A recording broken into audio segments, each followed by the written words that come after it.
Bismillahirrahmanirrahim. Assalamualaikum warahmatullahi wabarakatuh. Alhamdulillah wa syukru ala ni'amillah wassalatu wassalamu ala rasulillah amma ba'du.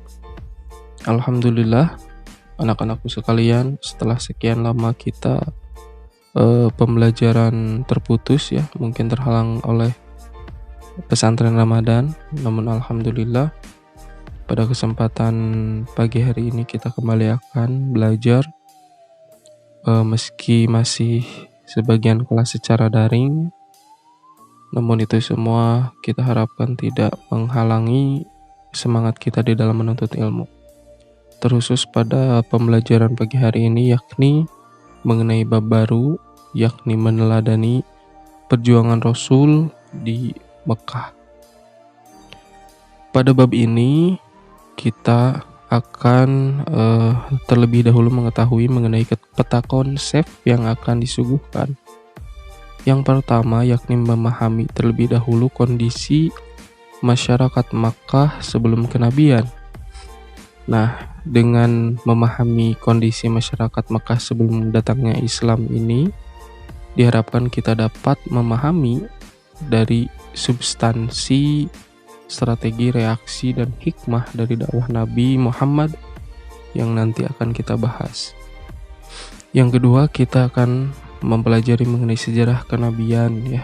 Ini di dalamnya profil atau sosok mulia Nabi, yang mana Islam semakin mudah diterima masyarakat ya. Namun begitu, masih banyak pula masyarakat yang menolak dakwah Nabi. Lalu mengapa mereka menolak maupun menerima? Kita akan mempelajarinya hari ini. Yang ketiga mengenai substansi dakwah Rasul di Mekah. Jadi setiap fase dakwah Nabi ini memiliki substansi masing-masing. Sekarang di Mekah, mungkin pertemuan nanti akan di Madinah, dan seperti itu. Nah, Nabi memiliki substansi khusus ketika beliau dakwah di Mekah. Yang keempat yakni strategi ya. Dalam mencapai tujuan tentu harus melalui perencanaan dan strategi dicapai. Begitupun dengan dakwah Nabi di Mekah, Nabi memiliki strateginya dalam mengajak masyarakat untuk memeluk Islam. Lalu apa strateginya? Nanti kita akan jawab.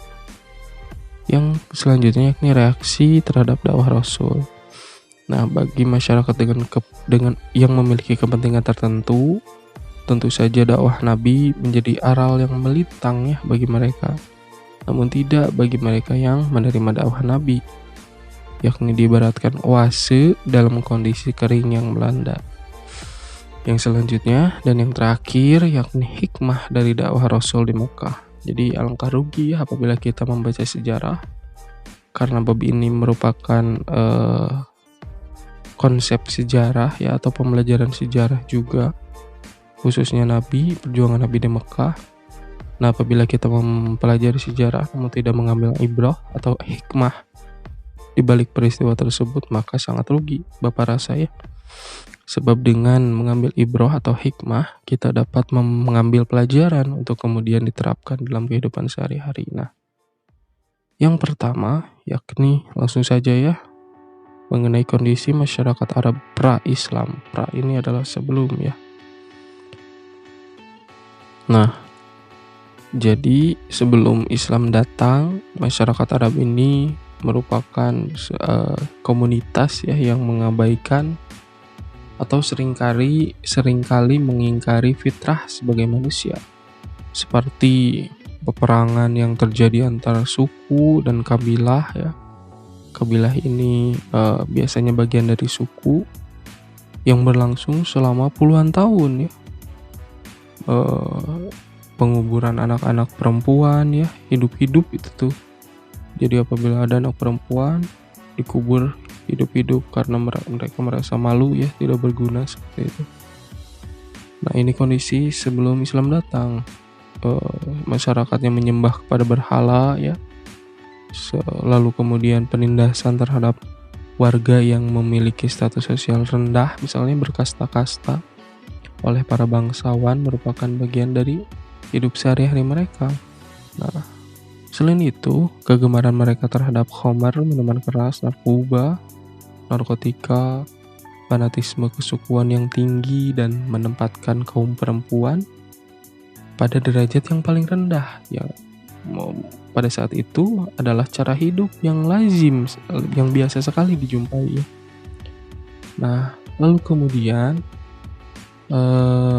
Islam datang dengan Al-Quran dan Nabi Muhammad, ya, tentu sebagai dua faktor utama ini dalam waktu yang relatif singkat.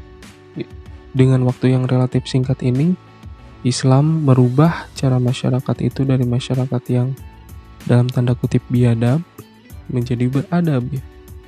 Jadi keberhasilan Islam di tengah masyarakat yang demikian liar tentu saja membuat dunia tercengang, ya.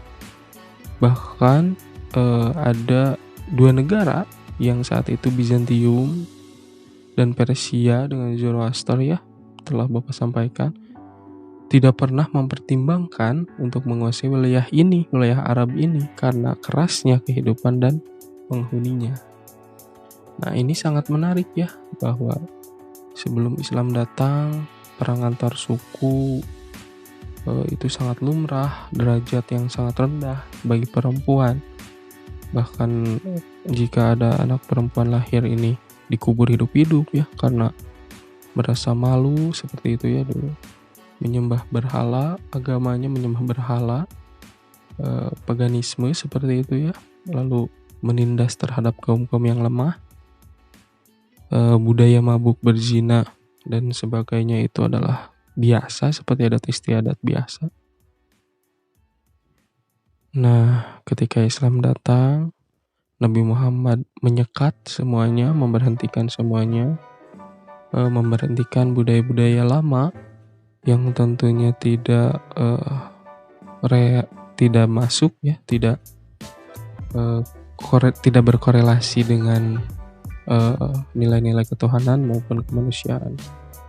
Nah, ini begitulah kurang lebih kondisi masyarakat Islam, masyarakat Arab sebelum Islam, pra ini sebelumnya.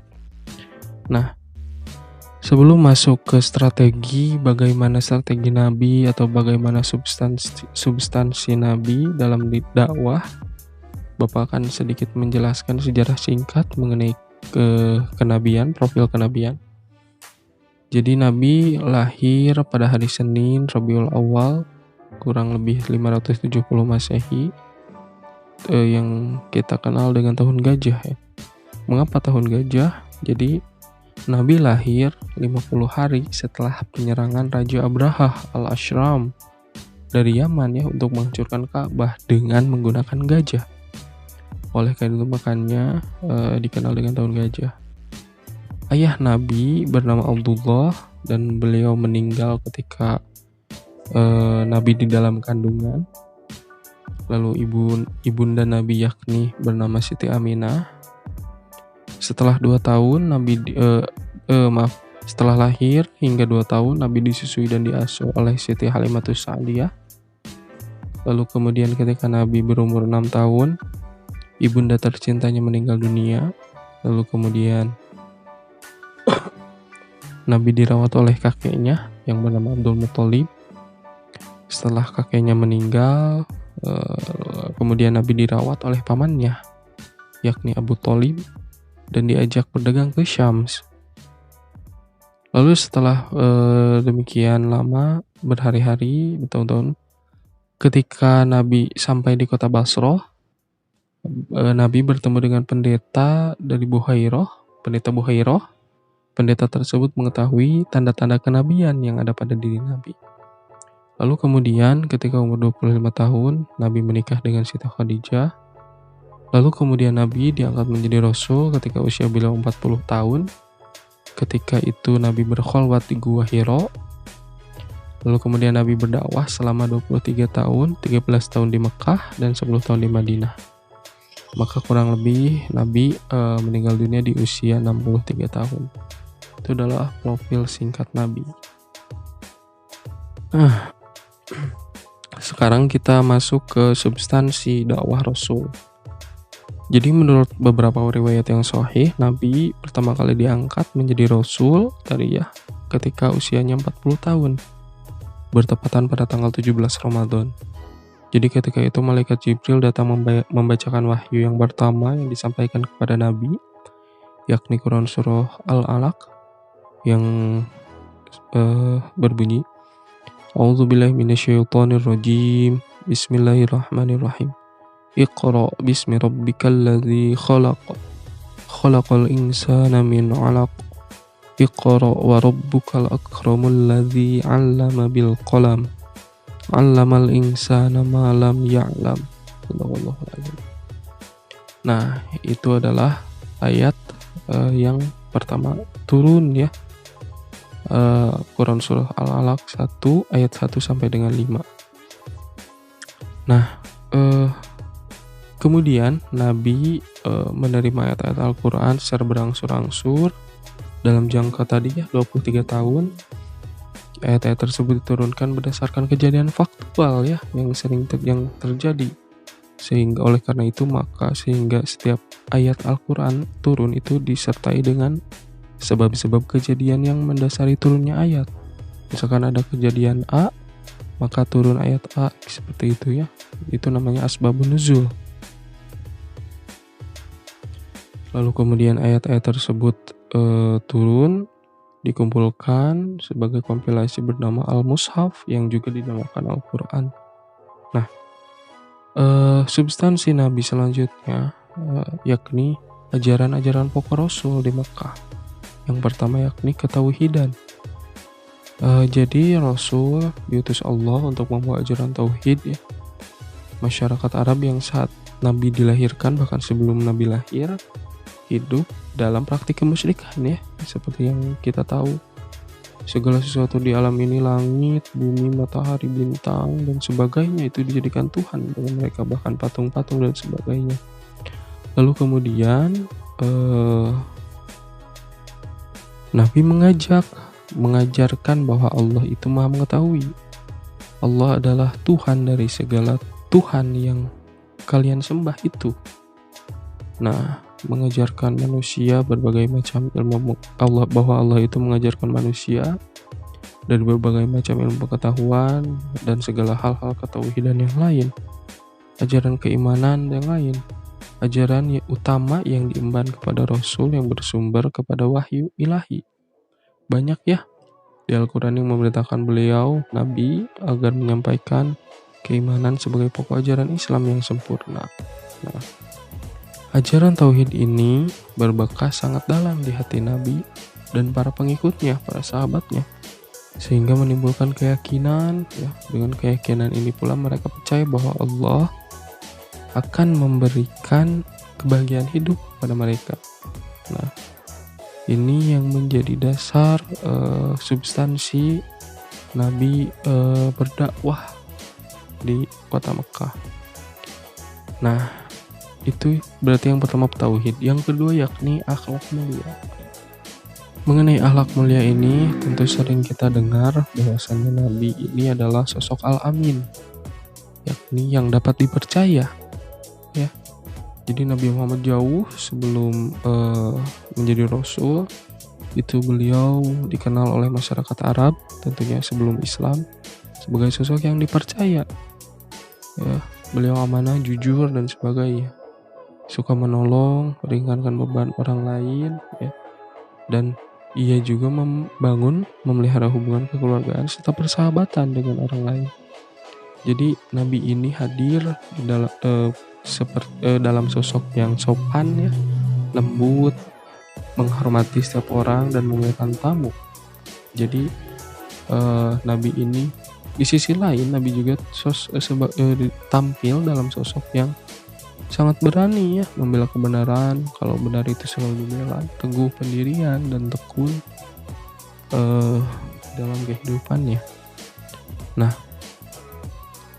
pun begitu di dalam dakwahnya Nabi mengajak agar sikap seperti atau perilaku yang tidak terpuji seperti minum khamar, seperti berjudi, berzina, membunuh dan kebiasaan buruk lain yang sudah menjadi kebiasaan masyarakat Arab sebelum Islam ini untuk ditinggalkan.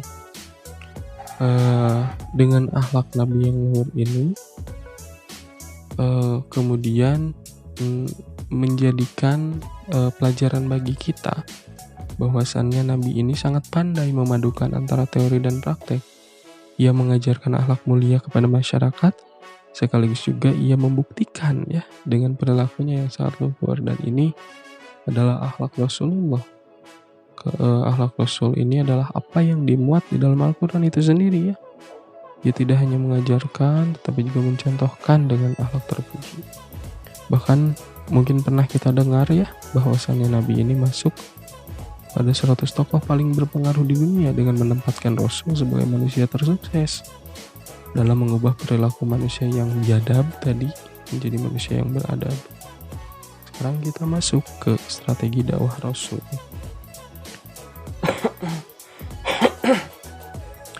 Dakwah Rasul ini ada dibagi menjadi dua ya, ada dakwah bisir, ada dakwah secara rahasia atau sembunyi-sembunyi. Lalu kemudian ada dakwah bil jahri atau dakwah secara terang-terangan. Kita mulai dengan dakwah secara diam-diam terlebih dahulu ya.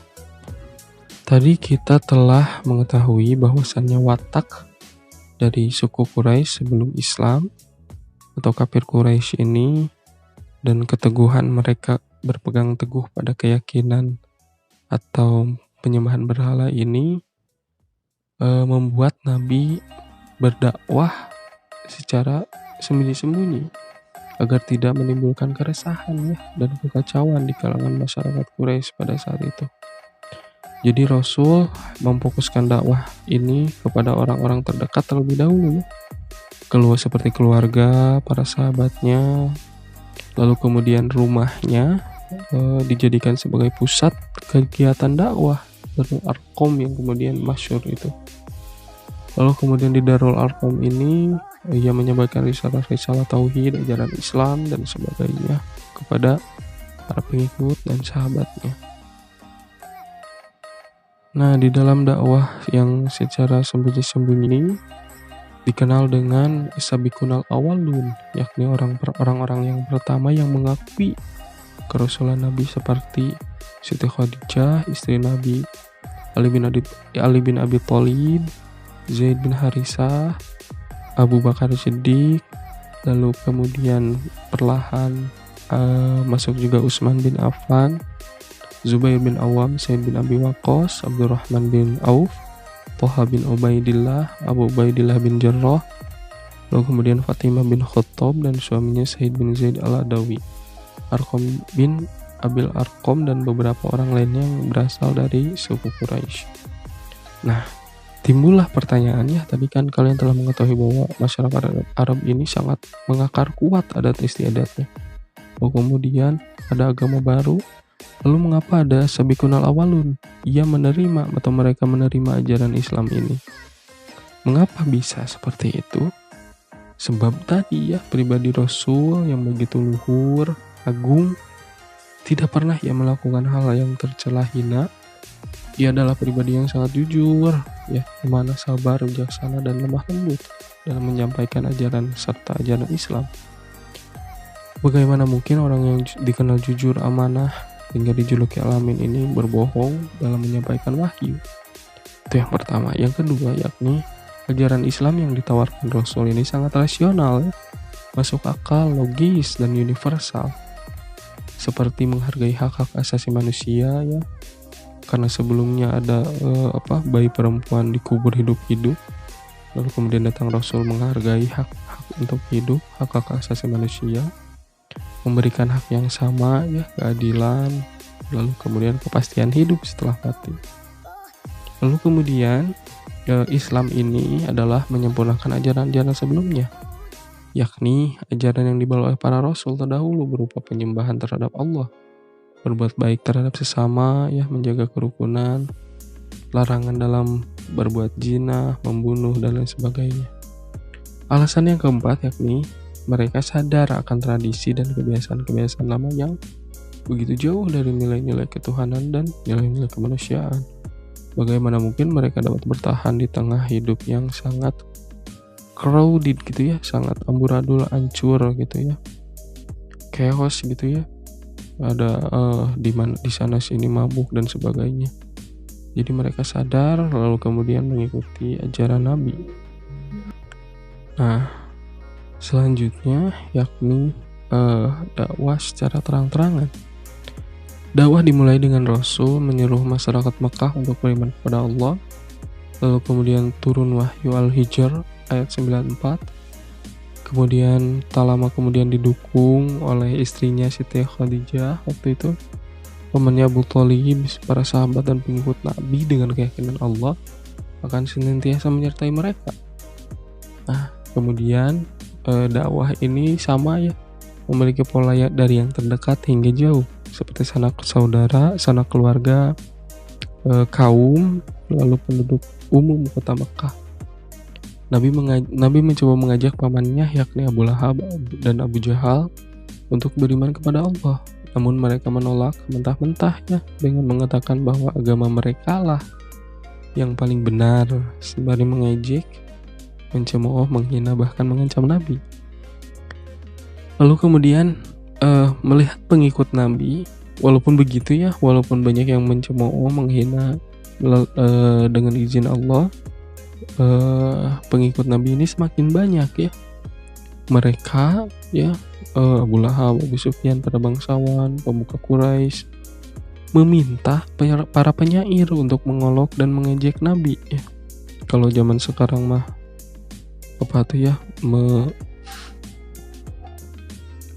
mengendorse artis untuk menggiring opini tertentu, mengejek satu komunitas tertentu, mungkin seperti itu ya kurang lebih. Karena kemarin juga kita tahu ya bahwa sahir ini dapat menjadi media untuk mengubah persepsi seseorang. Nah, ini dipraktikkan oleh Abu Lahab, Abu Sufyan, meminta para artis penyair ini untuk mengolok dan mengejek Nabi. Selain itu, mereka juga menantang Nabi, seperti menantang mungkinnya untuk menunjukkan mukjizatnya. Lalu kemudian tiap hari makin ada yang masuk Islam. Lalu kemudian berbagai cara kafir Quraisy mendatangi paman Nabi. Salah satunya mendatangi paman Nabi, caranya itu untuk kemudian meminta untuk membantu menghentikan dakwah Nabi. Namun oleh paman Nabi itu ditolak. Bahkan paman Nabi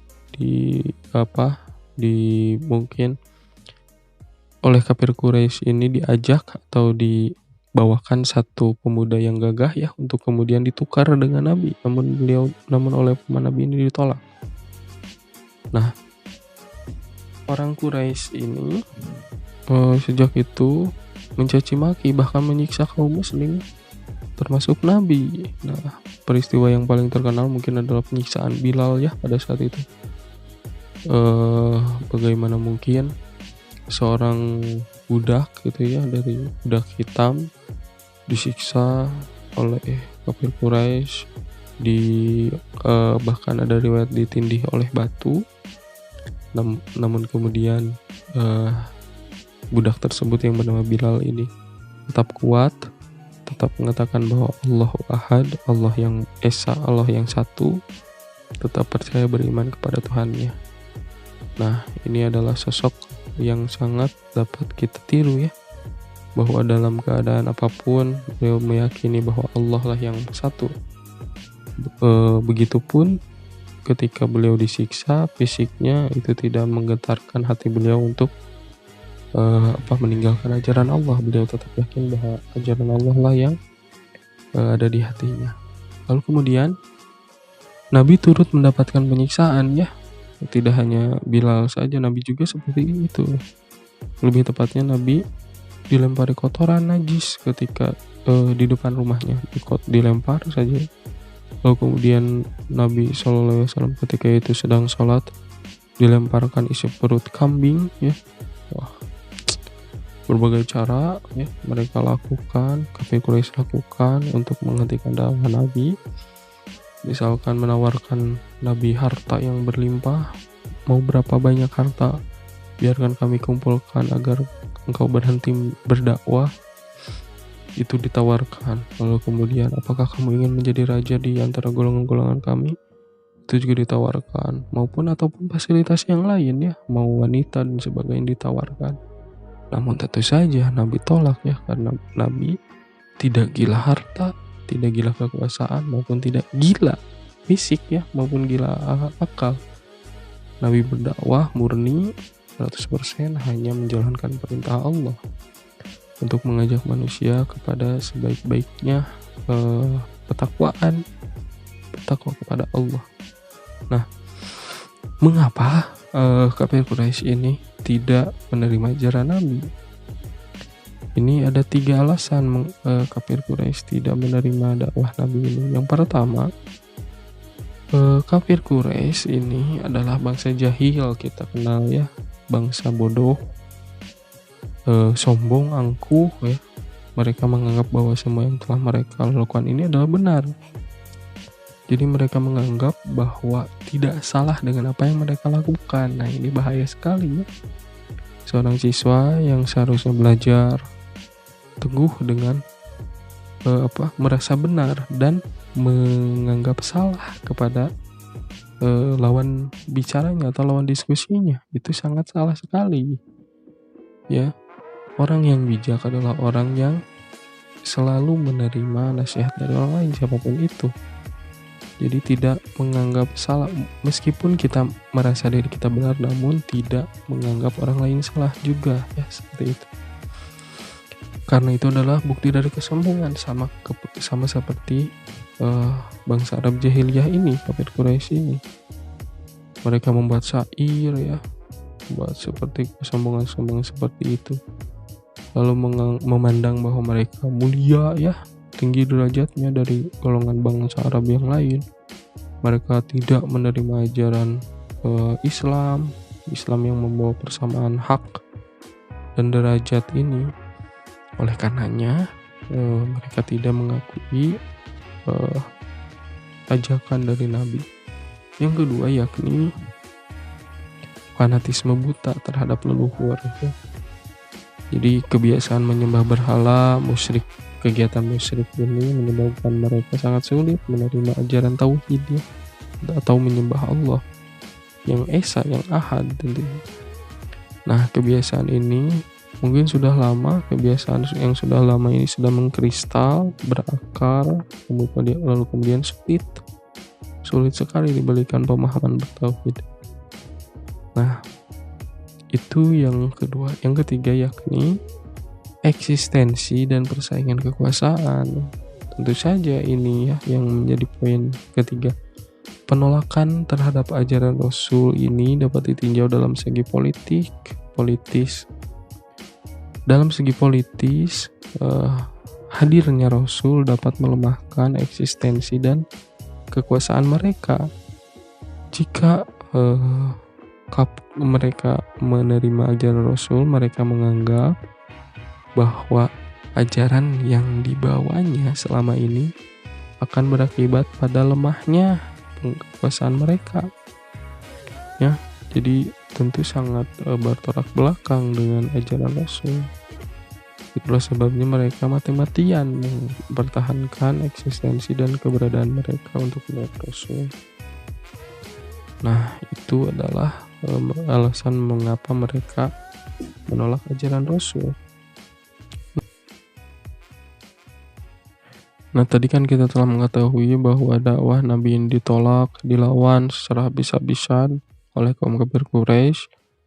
Nah, hal ini mendorong Nabi untuk lebih melancarkan dakwahnya kepada kabilah-kabilah Arab di luar suku Quraisy ya. Jadi tadi itu yang menolak habis-habisan untuk kaum kafir Quraisy. Jadi dalam zaman dulu ini kan sudah ada Ka'bah ya. Nah, banyak kabilah-kabilah Arab ini yang mendatangi Ka'bah. Nah, pada kesempatan itu maka Nabi mendatangi perkampungan dan tempat tinggal para kepala suku tanpa diketahui oleh siapapun. Nah, lalu banyak ya Nabi mendatangi Bani Kindah ya, Bani Kalb, Bani Hanifah. Bahkan dari Bani Hanifah ini Nabi ditolak ya dengan cara yang sangat buruk, Bani Amir. Namun tetap saja ya Lalu kemudian Nabi berkesimpulan bahwa tidak mungkin lagi mendapat dukungan dari Quraisy dan kabilah-kabilah Arab lainnya. Oleh karena itu, Nabi mengalihkan dakwahnya kepada kabilah lain yang ada di sekitar Makkah ya, yang datang berziarah setiap tahun ke Makkah. Jadi jika musim ziarah ke Makkah tiba, Nabi mendatangi kabilah itu dan mengajak mereka untuk memeluk Islam. Lalu kemudian Nabi bertemu kepada kabilah dari Yasrib, dari Madinah. Lalu kemudian tanda-tanda kemenangan datang ya. Nabi jadi mereka ini menerima ajakan Nabi karena ya sesungguhnya Nabi ini memiliki hubungan yang emosional tersendiri dengan Yasrib ya. Yasrib ini nama lain Madinah karena di sana ayah Nabi Muhammad Abdullah dimakamkan seperti itu ya. Di sana pula terdapat famili atau keluarga-keluarganya dari Bani Najjar yang merupakan keluarga kakeknya ini Abdul Muthalib dari pihak ibu. Nah, oleh karena itu tidak heran apabila di tempat ini kelak Nabi mendapat kemenangan dan Islam berkembang dengan sangat pesat ya. Nah, jadi Yasrib ini merupakan kota yang dihuni oleh orang Yahudi dan Arab. Arabnya ini dari suku Aus dan Khazraj. Kalau tadi kan suku Quraisy di Mekah itu, kalau di Arab ini adalah suku Aus dan Khazraj. Kedua ini saling berperang ya. Hubungan Aus dan Khazraj ini dengan Yahudi, hubungan antara suku Aus dan Khazraj, orang Arab ini dan dengan orang Yahudi membuat mereka memiliki pengetahuan tentang agama Samawi, karena Yahudi juga kan agama Samawi ya, kan ada agama Samawi, lalu kemudian ada agama Ardi gitu ya. Nah, ini merupakan salah satu faktor ajakan Nabi diterima oleh mereka karena mereka sedikit banyaknya mengetahui mengenai agama-agama Samawi waktu itu. Nah, kemudian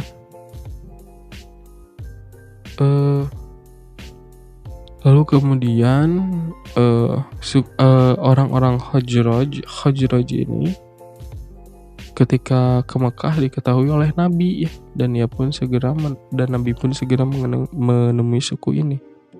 Setelah Nabi berbicara, mengajak mereka untuk memeluk Islam, mereka pun saling berpandangan dan salah seorang dari mereka berkata, sungguh inilah Nabi yang pernah dijanjikan oleh orang-orang Yahudi kepada kita, dan jangan sampai mereka Yahudi mendahului kita. Lalu kemudian mereka kembali ke Yasrib dan menyampaikan berita kenabian bahwasanya Nabi Muhammad ini Rasul terakhir telah ada.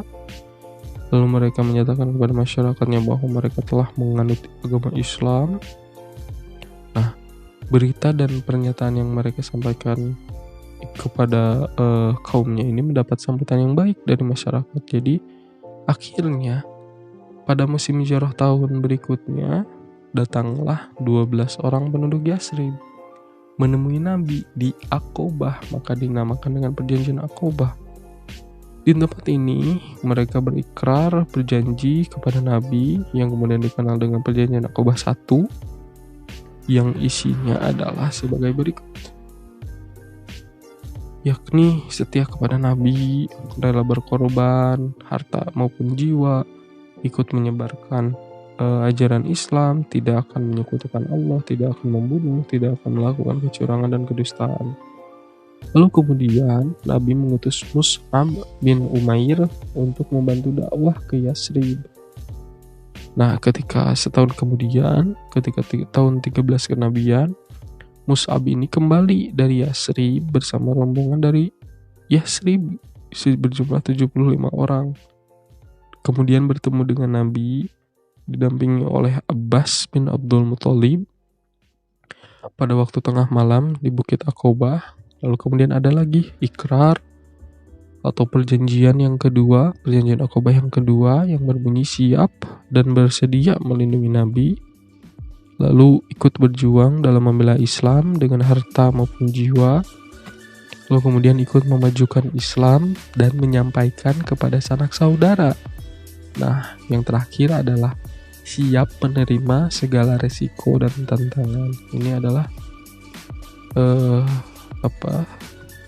perjuangan dakwah Nabi melahirkan perjanjian-perjanjian Aqobah dengan masyarakat Yasrib pada saat itu, yang kemudian akan disebut dengan Madinatul Munawwarah. Nah, selanjutnya yakni peristiwa hijrah kaum muslimin.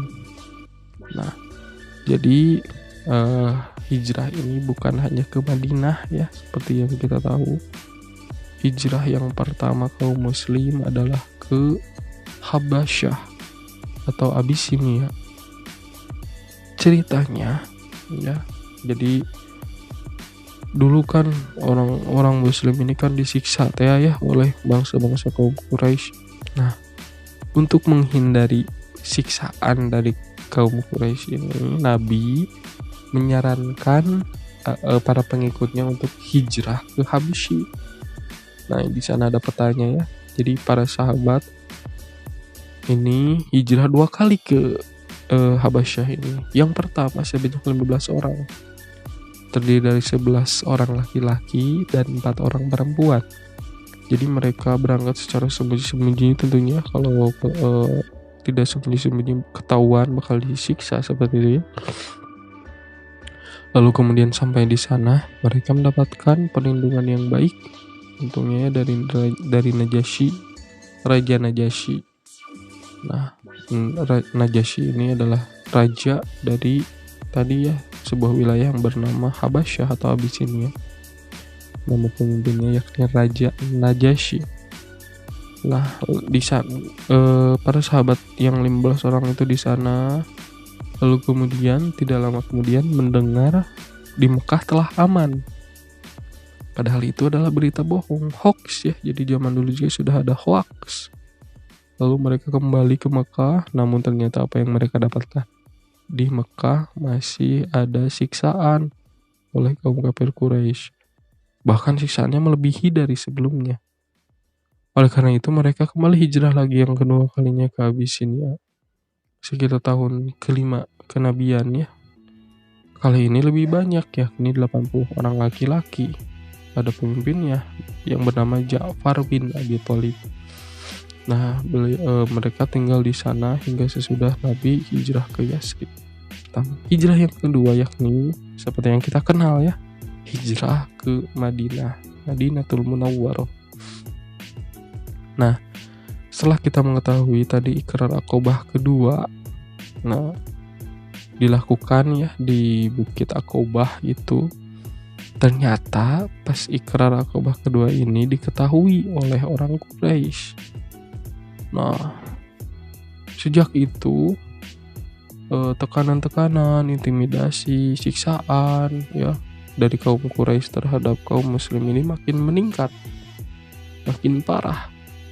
Lalu kemudian Nabi memerintahkan sahabatnya untuk hijrah ke Yasrib terlebih dahulu.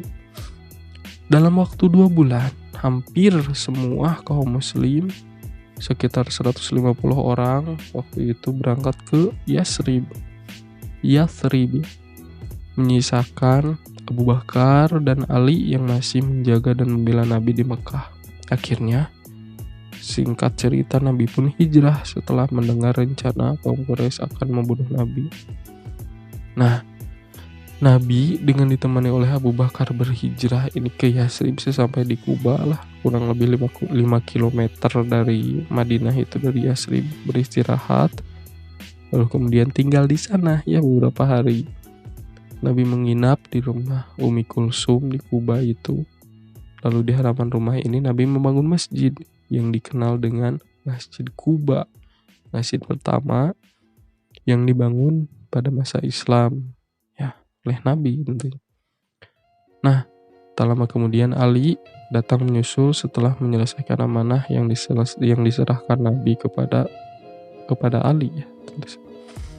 Nah, ketika Nabi berhasil memasuki Yasrib atau Madinah ini, Nabi dilulukannya, ditunggu oleh penduduk kota itu dan menyambut kedatangannya dengan penuh gembira.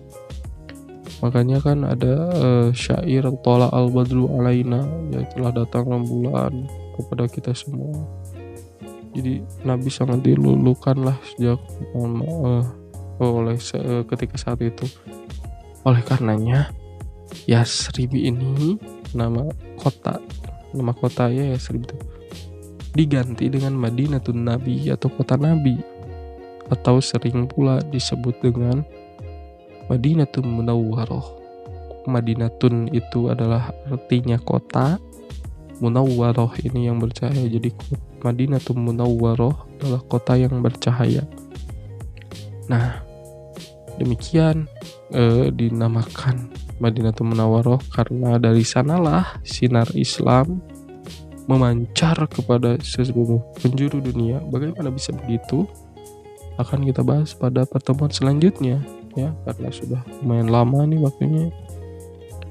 Kita pertemuan yang mendatang akan membahas mengenai strategi dakwah Nabi di Madinah. Demikian yang dapat Bapak sampaikan. Mohon maaf atas segala kekurangan. Allahumma muwaffiq ila aqwamit thoriq. Wassalamualaikum warahmatullahi taala wabarakatuh.